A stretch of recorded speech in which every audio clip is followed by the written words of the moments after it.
Mark space, Cameron. This is from Mark Cameron. whilst in space, have you ever looked away from Earth into the black void? Yeah. all because the you time. can see. Because you can see the stars. Oh yeah. You know, and pretty much all the time you can see the stars. Yeah. It's not a black void. I mean, it's black, but there's all kinds of little polka dots. There's all the stars there, and the cool thing is about it, you can see it during the day. Yeah, you can, and there's more than stars. You can see planets. You can see moons. You see the gas Magellan clouds of the Milky Way galaxy. We went up, and when you're in space and you're looking into deep space and you're on the sun side of the orbit, the sunlight washes out all the starlight, so you can't see any stars, just like here on Earth. But then when you look out into deep space away from the sun, it's the darkest black you can imagine, right? And so what happens is you really lose your depth perception. You can't tell if something's close by or far away, and so because you can see the stars. Oh yeah. You know, and pretty much all the time you can see the stars. It's not a black void. I mean, it's black, but there's all kinds of little polka dots. There's all the stars there, and the cool thing is about it, you can see it during the day. Yeah, you can. The sunlight washes out all the starlight, so you can't see any stars, just like here on Earth. But then when you look out into deep space away from the sun, it's the darkest black you can imagine, right? Like, are they just brighter than on Earth, or how would you describe it? They're brighter, but they're different. A lot of things different about them. One, you don't have the atmospheric distortion, so they don't twinkle, right? So you see lots of points, and you see lots of points, and that literally millions of them. You know, there's the thing about Carl Sagan, billions of billions of stars. There really are billions and billions of stars, and you can see them. In fact, they're so numerous, it's very difficult to pick out the constellations you and I see here on the ground. Mr. Armstrong, I do realize that when you were on the moon, you had very little time for gazing upwards. But could you tell us something about what the sky actually looks like from the moon, the sun, the earth, the stars, if any, and so on? The sky is a deep black when viewed from the moon, as it is when viewed from cislunar space, the space between the Earth and the moon. The Earth is the only visible object other than the sun that can be seen, although there have been some reports of seeing planets. I myself did not see planets from the surface, but I suspect they might be visible. Because you can see, because you can see the stars. Oh yeah. You know, and pretty much all the time you can see the stars. It's not a black void. I mean, it's black, but there's all kinds of little polka dots. The Earth is the only visible object other than the sun that can be seen, although... So you see lots of points, and you see lots of points, and that literally millions of them. You know, there's... The sunlight washes out all the starlight, so you can't see any stars, just like here on Earth. But then when you look out into deep space away from the sun, it's the darkest black you can imagine, right?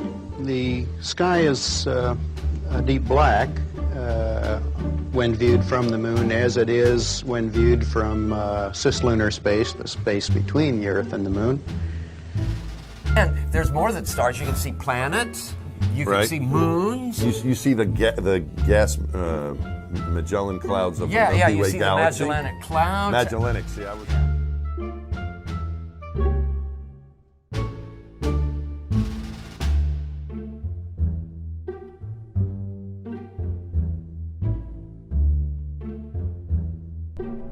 The sounds in space, it's odd to have a hammer or a metal tool and bang it against something and hear absolutely nothing. You can, sound won't travel in a vacuum, so there you are outside and you can be hitting something, no sound at all.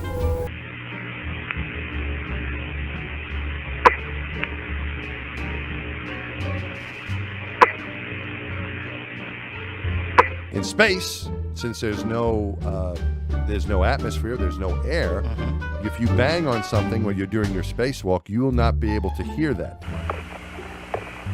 Brian, it's trying to fall.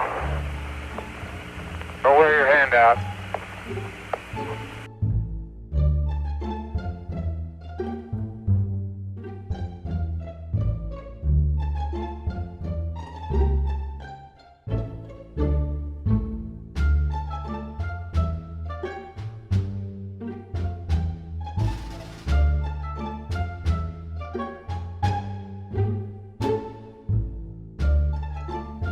this is the original image from a screenshot from the drone flight. It was a video in its original size. And all we do is grab this right edge and say, squish. This allows us to see curvature in a very unique way. Let's bring that back to the center so we can zoom in on it now. Now, if the horizon is truly flat, it will remain flat the whole way through. Ooh, curvature. Curvature. Eat a dick. Curvature. It does look a bit like curvature, doesn't it? Curvature. Curvature. Curvature. Curvature. Curvature. Let me go ahead and just share this.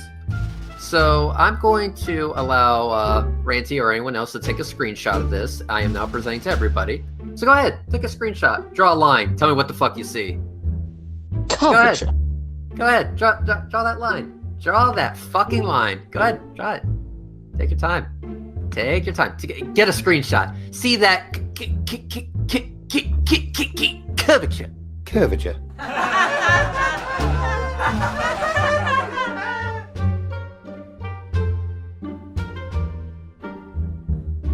This is sad how wrong that they are.